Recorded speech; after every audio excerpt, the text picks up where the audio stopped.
jogador que já foi embora, jogador que está retornando do departamento médico, a gente vai dar aqui a possível escalação, conforme que a gente apurou, desculpa, aí com os setoristas, tá? Então bora lá, a gente vai primeiro ver aí a tabela, a projeção de tabela, aí depois a gente vê a escalação e dá essas informações dos jogadores, e no final a gente vê, né, analisa qual o melhor resultado para o Paysandu. Antes, por favor, não esqueça de dar o like, se inscreve aí no canal, comenta, né, o que você achou aí do vídeo, né, enfim, dá sugestão de vídeo que a gente faz vídeos do Papão por aqui, tá? Antes da informação, só para lembrar, Borassi, que já estava treinando ali meio que separado, né, só para cumprir o contrato, que termina agora 30 de junho, já assinou um pré-contrato com o Criciúma, né, e com isso se despede do Paysandu, saiu pelas portas de fundo, né, claro, a gente já falou que o jogador pode jogar onde ele quiser, mas poderia sair de outro modo. Mas enfim, isso é a página virada, Borassi já está indo para o Criciúma, e a boa notícia, né, eu sei que de repente alguns não podem gostar desses jogadores que estão retornando do departamento médico,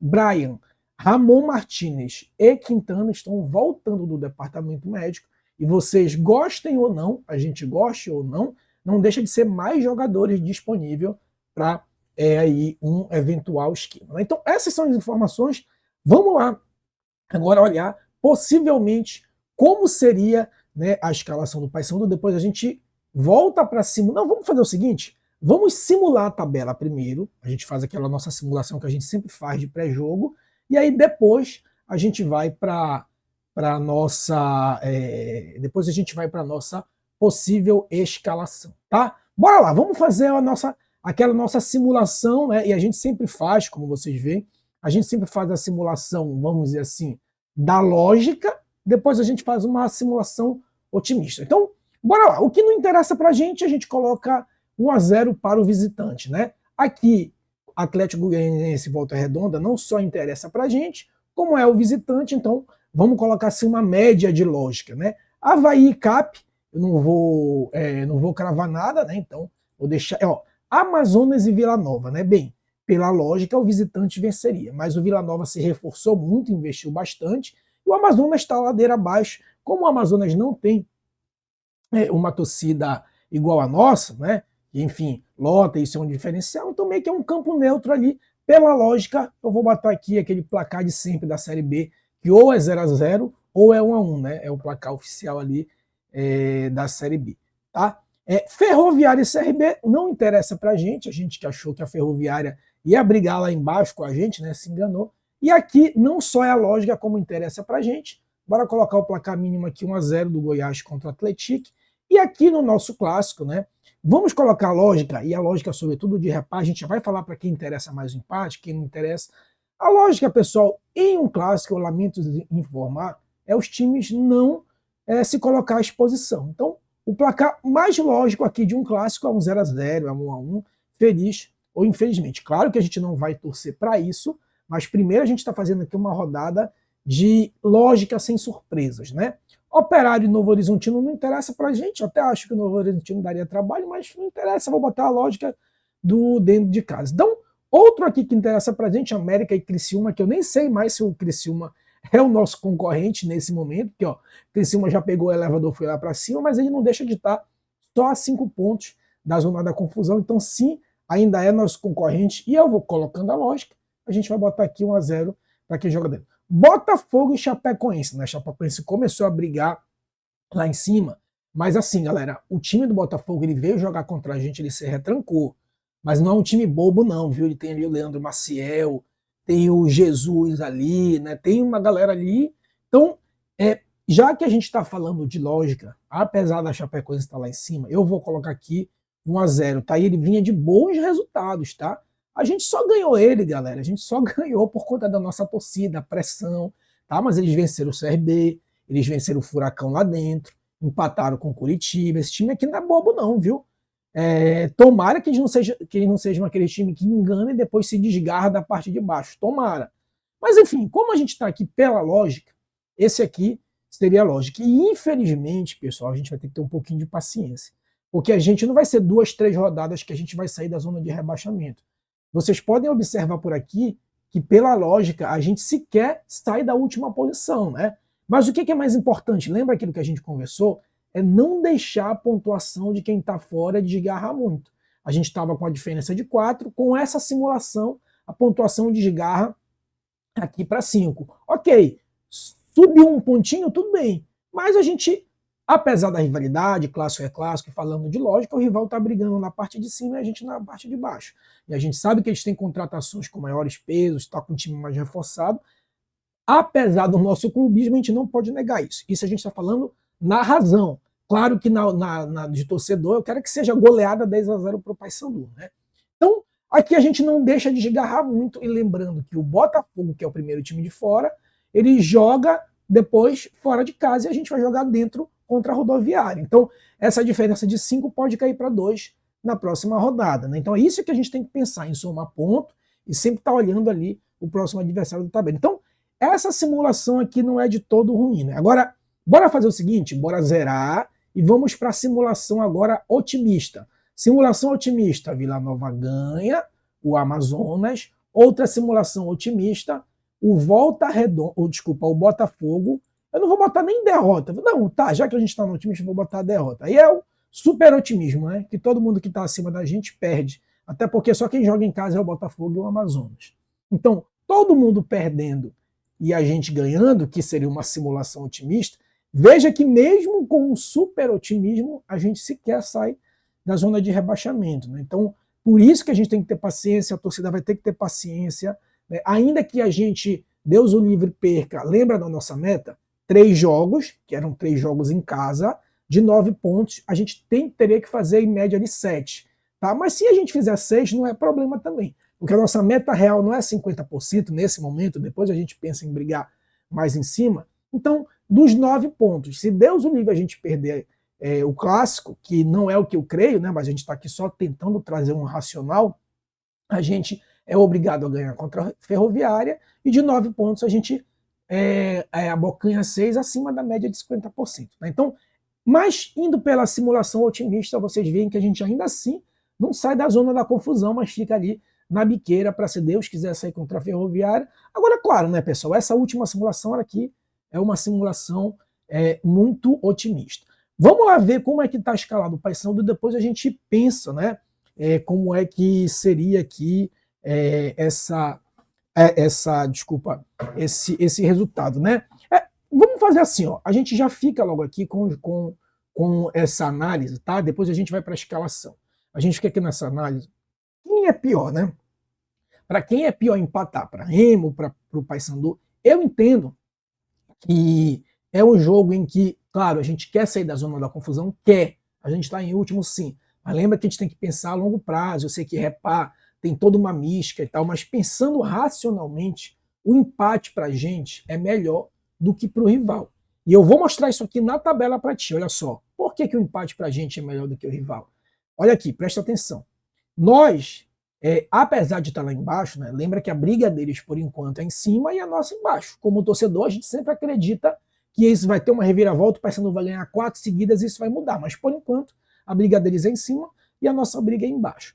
Aí, olha só, o que eu quero te mostrar aqui, porque que o empate, né, quando a gente faz essa comparação aqui, por que o empate para a gente não é de todo ruim e para eles é pior? Porque, veja, na próxima rodada, quem é que a gente pega? A Ferroviária em casa, né? Então, a gente pega a Ferroviária em casa, aqui, ó, na Curuzu, com a obrigação, obviamente, de vencer. Né? Então, aquilo que o Volta Redonda poderia desgarrar para 5, como ele joga fora, né? Não, se bem que ele joga 2 seguidos, né? Contra o Operário. Então, aquilo que ele desgarrou em 5, se a gente ganhar e ele empatar, né? Essa diferença aí cai para 3. Né? Então, veja que para a gente não é também de todo ruim. Em compensação, o rival ele joga fora contra o Atlético, depois ele volta para jogar em casa contra o Cuiabá, que está brigando lá em cima. Então, para ele, para o rival, é muito penoso o empate, né? Então, para eles é muito penoso. Para a gente, como na próxima rodada a gente tem a chance de tirar essa diferença, porque a gente joga em casa, então, nesse caso aí, eu acho que o empate para a gente não seria de todo ruim. Claro, muito melhor seria vencer, né? Mas não seria também assim de todo ruim, considerando o contexto seguido da tabela. Só que, lógico, a gente espera, vamos empurrar e torcer que o nosso papão aí ganha. Vamos lá agora ver a escalação, então? Vamos dar uma olhadinha lá na escalação, para a gente ver como é que tá esse Paysandu aí. Bora lá. Aí, escalação, vamos lá. Remo e Paysandu, né? Na verdade, o mando de campo é do Remo, mas a gente vai botar o Paysandu, porque aqui é o canal Central Papão, então a gente vai botar aqui o Paysandu na esquerda, muito embora o mando de campo oficial seja do rival, certo? Bem, no gol não tem muito mistério, né, pessoal? Eu acho que, apesar do Matheus Nogueira, falei lá no início de quem está liberado do departamento médico, apesar do Matheus Nogueira estar voltando, eu acho muito difícil um técnico querer arriscar botar um goleiro que está retornando aí de contusão. Inclusive, isso me dá o gancho para dizer como é que eu vou tentar armar o time aqui. Vou tentar armar o time com a repetição de escalação que o Paysandu vinha vindo. Ah, mas é técnico novo? Sim, mas lembra que ele só teve um jogo, que foi o jogo contra o Botafogo. Então, o técnico ele não gosta de chegar fazendo revolução, muito embora ele tenha indicado alguns jogadores que vieram, né? Então ele não gosta de fazer revolução. O que a gente vai fazer? Montar um time base de repetição de escalação, conforme ele jogou contra o Botafogo e remanescente também de contra o Cuiabá, e a gente vai pensando aqui em umas modificações, tentando pensar com a cabeça aqui do Claudinei Oliveira, tá? Então, no gol, creio que ele vai repetir o Gabriel, não só pela repetição, mas porque o Matheus está voltando agora. Na direita, muito embora ele tenha jogado ali com 3 zagueiros, era porque ele não tinha lateral, agora que o Brian voltou, eu acho que ele vai botar o Brian, tá? Porque também técnico não gosta de improvisar, a gente vai já falar sobre uma possibilidade de alternativa disso aqui. No miolo de zaga, Luan Freitas e Novilho, a gente vai falar a possibilidade do Thiago Heleno, mas vamos primeiro por repetição. E o PK. Então, aqui na zaga, o que ele pode modificar? Ele pode fazer como ele fez contra o Botafogo, jogar com 3 zagueiros sem mexer nisso aqui. O que ele faz? Ele deixa PK, Novilho e Luan Freitas, ou uma possibilidade dele colocar o Thiago Heleno. Aí muita gente vai dizer, pô, mas o Thiago Heleno não tá jogando. Ele não estava jogando no Atlético, ele já vai estrear assim, sem ritmo de jogo. Se fosse outro jogador, ia dizer, como ele fez com o Ronaldo Leite, né? O Ronaldo Leite está um tempão aí e só vê estrear no outro jogo. Realmente não colocaria. Mas em sendo o Thiago Heleno, que é um cara que tem cancha, é experiente, até para inclusive colocar um certo medo no rival, né? E isso vale para qualquer time, porque o Thiago Heleno, como é um cara vencedor, um cara, né? O currículo dele fala por ele. Sendo o Thiago Heleno, pode ser que ele coloque assim já o Thiago Heleno de titular. Pode ser em sendo o Thiago Heleno, tá? Pode ser, mas se for por repetição, Luan e Novilho, tá?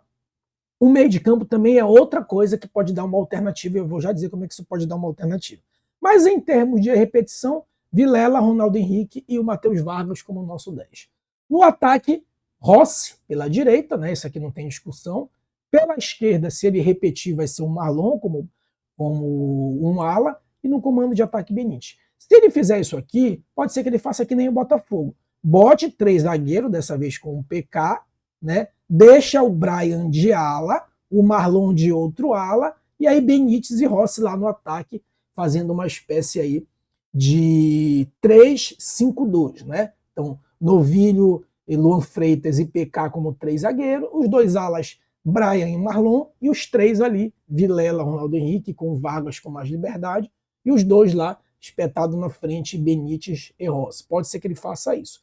Variações disso aqui, ele pode descer o Matheus Vargas para o lugar do Ronaldo Henrique, que já saiu no segundo tempo por falta de condicionamento físico, e no lugar do Vargas, o Denner, porque o Denner ele é um cara que já jogou com o Claudinei e foi indicação dele, né? Então ele elogiou muito na coletiva o Denner. Então pode ser, e o Denner entrou muito bem contra o Botafogo, né? Eu achei toda essa Coca-Cola, todo mundo diz que entrou bem, para mim entrou normal. Mas ele que brigou para pegar na origem do gol lá. Então ele desceria o Vargas para o lugar do Ronaldo Henrique, e aqui no lugar do Matheus Vargas ele colocaria o Denner, seria uma alternativa. Outra alternativa, no lugar do Marlon, ele colocaria o Garcês, né?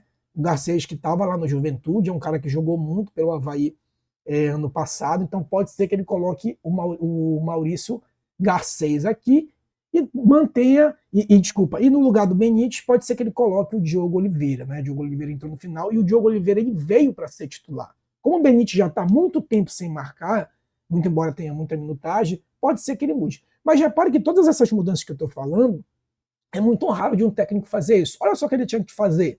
Colocar o Thiago Heleno aqui, já vai mudar o Brian, porque o Brian é lateral de origem. tirar o Vargas, descer o Vargas, tirar o Ronaldo Henrique, colocar o Denner. No lugar do Marlon, colocar o Garcês, e no lugar do Benítez, colocar o Diego. Olha quantas mudanças, né? No mínimo aí 5 mudanças. Então, acho muito difícil, tá? É difícil um técnico mudar de um jogo para outro, muito embora ele esteja começando agora como técnico do Paysandu, né? Acho difícil ele revolucionar. Ah, mas porra, o Marlon é muito ruim, o Marlon não é jogador de Série B, legal, mas o técnico não gosta de fazer isso. Ele bota um time base e aí ele vai tira uma peça, talvez, por exemplo, para esse jogo. Talvez ele não vai repetir tudo, porque ele já começa a botar as garrinhas de fora. Olha, já vou botar um jogador meu. Pode ser, por exemplo, o Garcês aqui, pode ser o Denner, né? Mas todas as modificações eu acho difícil. Legal? Bem, o que vocês acharam aí dessa escalação? A minha escalação ideal seria essa escalação que eu queria com os 5, né? Tiraria. Aqui poderia ser o Luan Freitas, né? O Thiago Heleno também poderia ser, né? Porque também colocar o cara no fogo, muito embora tenha experiência. Eu nem deixaria o Vargas, botaria o Denner aqui e deixaria sim o Ronaldo Henrique. No lugar do Marlon, colocaria o Garcês e no lugar do Benítez o Diogo Oliveira, né? A ver aí o que ele vai fazer, né? Vai ser um jogo difícil, galera. Ó, desculpa. Espero que o Paysandu entre assim com 3 zagueiros. O rival ataca muito pelas alas, né? Marcelinho e Sávio são fatais ali pelas alas e o Pedro Rocha também cai muito pelos lados, fica muito. É um jogador de beirada que corta muito para o meio também. Então, espero que o Paysandu reforce, né? Jogue ali com os 3 zagueiros, pelo menos seguro morreu de velho, né? Dito isso, a minha opinião, o meu palpite, né? Meu palpite vai ser Papão 2-0. O Paysandu vai entrar com cautela, vai fazer um gol no contra-ataque do Rossi, e o segundo gol vai ser aquele gol que eu já falei para vocês, já profeticei. O Rossi vai dar uma meia-lua, cruzando da direita para o meio campo, e o Diogo Oliveira vai chegar com tudo, se antecipar e marcar esse gol. Certo? Papão 2-0, não se esquece de curtir aqui o vídeo, se inscrever no canal, comentar o que você achou aí dessa escalação do Papão, certo? Forte abraço, saudações bicolores.